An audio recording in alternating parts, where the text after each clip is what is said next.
नमस्कार, स्वागत है आपका। हम रोजाना आपको उत्तर प्रदेश में होने वाले विधानसभा उपचुनावों में हर सीट का सूरत हाल बता रहे हैं। हम आपको वहां की जमीनी हकीकत के बारे में रूबरू कर रहे हैं।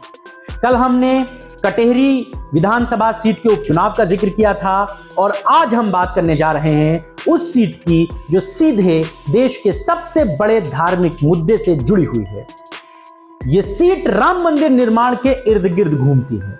इस सीट पर भाजपा को अपने हिंदुत्व वाले एजेंडे के सफल होने के पूरे आसार थे, तो समाजवादी पार्टी अपने जातिगत समीकरणों के सहारे लोकसभा का चुनाव लड़ रही थी। जी हां, आप सही सोच रहे हैं, हम बात कर रहे हैं मिल्कीपुर विधानसभा सीट की, जहां के विधायक अब सांसद हैं।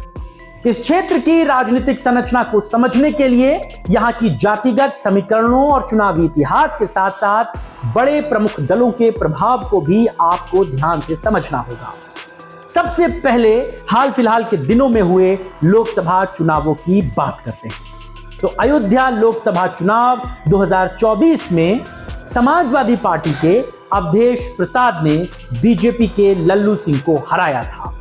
समाजवादी पार्टी की यह जीत बड़ी इंपॉर्टेंट थी, क्योंकि राम मंदिर मुद्दे के बीच में यह जीत समाजवादी पार्टी की झोली में आई थी। भाजपा ने मिल्कीपुर क्षेत्र में राम मंदिर आंदोलन और हिंदुत्ववादी राजनीति का पूरा लाभ उठाने की कोशिश की। इससे हिंदू वोटों को एकीकरण भी किया गया, लेकिन हिंदुत्व की लहर और राम मंदिर निर्माण के बावजूद 2024 के लोकसभा चुनावों में भारतीय जनता पार्टी हार गई और समाजवादी पार्टी के अयोध्या लोकसभा सीट से अवधेश प्रसाद सांसद बने।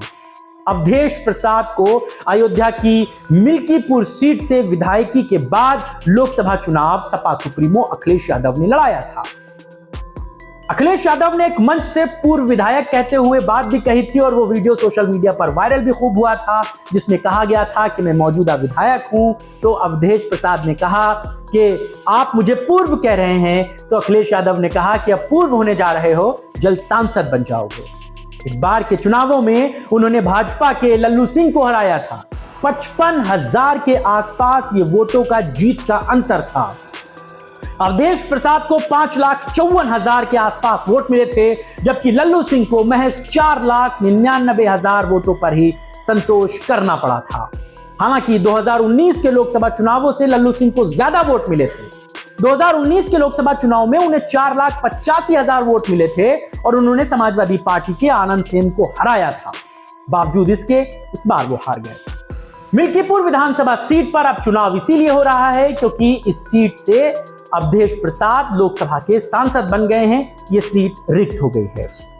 भारत निर्वाचन आयोग जल्द ही सीट पर तारीखों का ऐलान करेगा। अब बात विधानसभा चुनावों की करते हैं। 22 के विधानसभा चुनाव में 1 लाख से ज्यादा वोट अवधेश प्रसाद को मिले थे।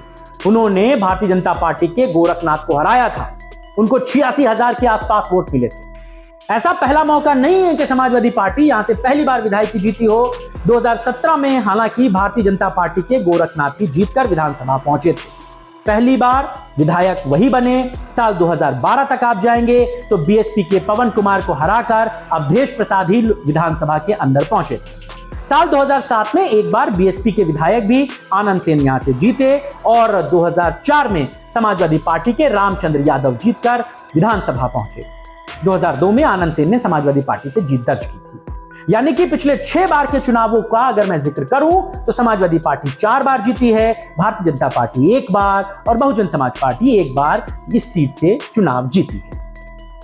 मिल्कीपुर विधानसभा सीट के जातिगत समीकरणों को अगर मैं आपको दिखाऊं तो आप ये जानेंगे कि यहां पर कुल 3,40,820 मतदाता हैं जो अपने विधायक का चुनाव करते हैं। इनमें सबसे ज्यादा ब्राह्मण मतदाता हैं। तकरीबन 60,000 ब्राह्मण मतदाता, 55,000 यादव, 55,000 पासी, 30,000 मुस्लिम मतदाता, 25,000 ठाकुर, 25,000 दलित, 20,000 कोरी, 18,000 चौरसिया, 12,000 वैश्य, 7,000 पाल और 5,000 मौर्य मतदाता हैं जिनके भारत भाग्य विधाता का चुनाव होता है। यहां के चुनावी समीकरणों में यादव, पासी और ब्राह्मण समुदाय जो है वो सबसे ज्यादा प्रभावशाली है और समाजवादी पार्टी अक्सर यादव, मुसलमान और पारसी वोटरों के सहारे इस क्षेत्र में जीत हासिल करती रही है, जबकि भारतीय जनता पार्टी सवर्ण और दलित वोटरों को अपने पक्ष में साधने की कोशिश करती रही है। इस क्षेत्र में दलित और अन्य पिछड़ा वर्ग की भी अच्छी खासी आबादी है, जिन पर कभी बहुजन समाज पार्टी अपना एक अधिकार समझती थी, लेकिन वक्त गुजरने के साथ ये वोट बहुजन समाज पार्टी के साथ साथ समाजवादी पार्टी के खेमे में भी गया है। ठीक यही हाल मुस्लिम समुदाय का भी है, जो समाजवादी पार्टी और बहुजन समाज पार्टी का परंपरागत वोट बैंक रहा है। अब यह बात यहां पर समझिए कि भारतीय जनता पार्टी को यहां पर अपनी सियासत की गोटी को कैसे सेट करना है। असल में भारतीय जनता पार्टी ने अक्सर जातिगत ध्रुवीकरण के जरिए ही इस क्षेत्र में सफलता हासिल की है। ब्राह्मणों के साथ ओबीसी और गैर यादव पिछड़ा वर्ग के वोट को जोड़कर भाजपा ने एक मजबूत गठबंधन बनाया है। इस बात में कोई दो राय नहीं कि राष्ट्रीय स्तर पर नरेंद्र मोदी की लोकप्रियता और उत्तर प्रदेश में योगी के असर को यहां पर महसूस नहीं किया जा सकता। फिलहाल भाजपा ने केंद्र और राज्य की सरकार की योजनाओं को भी वोटरों के बीच भुनाने की भरपूर कोशिश की है। मुख्यमंत्री योगी आदित्यनाथ ने जनसभाओं को करके जनता को यह सौगात दी है। समाजवादी पार्टी को कुर्मी, यादव और मुस्लिम वोटरों की ताकत पर पूरा भरोसा है और इसी मैकेनिज्म पर समाजवादी पार्टी काम कर रही है। समाजवादी पार्टी ने यहां एक और खास काम किया है। उन्होंने हमेशा यहां के स्थानीय नेताओं को महत्व दिया है, मजबूती दी है, जो पार्टी की अंदरूनी मजबूती का एक बड़ा कारण है। समाजवादी पार्टी ने विकास के एजेंडे को सामने रखा। मिल्कीपुर इलाके में सड़क, शिक्षा और रोजगार के मुद्दे हमेशा से महत्वपूर्ण रहे हैं, जिन पर समाजवादी पार्टी काम करने का दावा करती रही है। बहुजन समाज पार्टी ने इस इलाके में दलित वोटों के जरिए अपने आधार को, अपनी जड़ों को जमाने की कोशिश की, लेकिन हाल फिलहाल के दिनों में बहुजन समाज पार्टी के इस वोट बैंक में बड़ी गिरावट देखी गई है। बसपा का प्रभाव इस सीट पर धीरे धीरे नगण्य होता जा रहा है, लेकिन फिर भी ये एक निर्णायक फैक्टर है, आप इसे नेग्लेक्ट नहीं कर सकते। भाजपा के लिए अयोध्या राम मंदिर का मुद्दा हमेशा से चुनावी राजनीति की धुरी रहा है। मिल्कीपुर सीट पर भी भाजपा की जीत के लिए उन्हें अपने जातिगत और धार्मिक राजनीति को बनाकर रखना होगा। इस बात को उन्हें समझना होगा, जबकि समाजवादी पार्टी को अपने पारंपरिक वोट बैंक को एकजुट करके विकास के मुद्दे को भुनाना होगा। फिलहाल अभी यहां पर ना तो भारतीय जनता पार्टी और ना ही समाजवादी पार्टी ने अपने प्रत्याशियों का ऐलान किया है, लेकिन समाजवादी पार्टी के अंदर खानों से खबरें ये पुष्ट हैं कि अवधेश प्रसाद के सीट छोड़ने के बाद इन बाई इलेक्शंस में उनके बेटे अजीत प्रसाद को ही चुनाव लड़ने का मौका मिलेगा, जिसके लिए लगातार वो चुनाव प्रचार में जुटे हुए हैं। भारतीय जनता पार्टी यहां पर किसे प्रत्याशी बनाएगी, इस पर सबकी निगाहें लगी हुई हैं। लेकिन लोकसभा चुनावों के नतीजों ने अयोध्या फैजाबाद लोकसभा सीट पर भारतीय जनता पार्टी की हार को वैश्विक स्तर पर दर्शाया और बताया कि भाजपा में चूक कहां रही।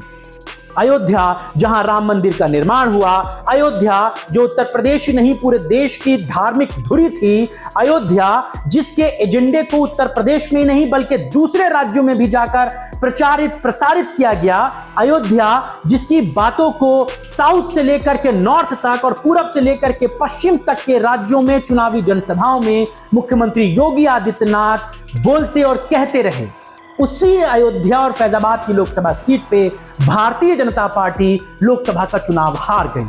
उसके लिए यह अपने आप में बड़ा मंथन का विषय था। इस जीत पर अवधेश प्रसाद को समाजवादी पार्टी में बड़ी जिम्मेदारी मिली। अखिलेश यादव ने लोकसभा में उनको अपने बगल की सीट दी। अवधेश प्रसाद की चारों ओर चर्चा हो उठी, क्योंकि उन्होंने बीजेपी के इस हिंदुत्व मॉडल की काट निकाल ली थी। फैजाबाद लोकसभा सीट पर उन्होंने जीत दर्ज की थी। यह जीत छोटी मोटी नहीं थी, यह जीत छोटे मोटे प्रत्याशी के सामने नहीं थी। अवधेश प्रसाद प्रचंड जीत के साथ लोकसभा पहुंच चुके थे। फिलहाल बीजेपी लोकसभा की उन गलतियों से सीख चुकी है। लोकसभा चुनावों में हार के बाद वो अपनी सारी पूंजी को, सारी एनर्जी को इकट्ठा करके इन बाई इलेक्शन में चुनाव में उतरना चाहती है। खुद मुख्यमंत्री योगी आदित्यनाथ अयोध्या और कटेहरी की सीट का जिम्मा लिए हुए हैं। उनके कंधों पर इन दोनों सीट की जिम्मेदारी है। लगातार वो प्रचार प्रसार में जुटे हुए हैं, लगातार बैठकें कर रहे हैं, जनसभाओं को कर रहे हैं, जनता को सौगात दे रहे हैं। अयोध्या की इस सीट पर क्या सूरत हाल होगा, इस पर सबकी निगाहें होंगी, लेकिन भाजपा के लिए यहां का लिटमस टेस्ट सबसे ज्यादा इंपॉर्टेंट होगा, सबसे ज्यादा जरूरी होगा, क्योंकि इस सीट पर भारतीय जनता पार्टी को अपनी पकड़ को एक बार फिर साबित करना होगा। उस हिंदुत्व के एजेंडे को एक बार फिर से एग्जीक्यूट करना होगा, जिस पर उसकी राजनीतिक विरासत यहीं से पली गई है, पोसी गई है, बड़ी हुई है। फिलहाल आज की चर्चा में बस इतना ही। आपको हमारा ये विषय कैसा लगा, आप हमें कमेंट करके जरूर बताइएगा। आपके जो राय हैं, विचार हैं, उन्हें हम तक पहुंचाइए, कमेंट के जरिए हमें बताइए। आप किन विषयों पर चर्चा करना चाहते हैं, हमें जरूर लिखिए। आज बस इतना ही। नमस्ते।